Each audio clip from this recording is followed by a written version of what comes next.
আমার যাওয়া প্রয়োজন বা আমার যাওয়া দরকার, সেন্টেন্সটার ইংলিশ হবে আই নিড টু গো। এটা আমরা সবাই জানি, কিন্তু আই নিড টু গো এর পরিবর্তে কিন্তু আমরা আরও অনেকভাবেই সেন্টেন্সটা বলতে পারি।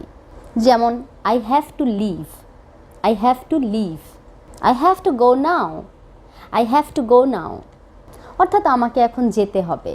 অথবা আমরা বলতে পারি I should be leaving now, I should be leaving now. Or you can say I should get moving, I should get moving. আরও সুন্দরভাবে বলা যায় I must be on my way, I must be on my way. আবার বলা যায় I need to take off, I need to take off.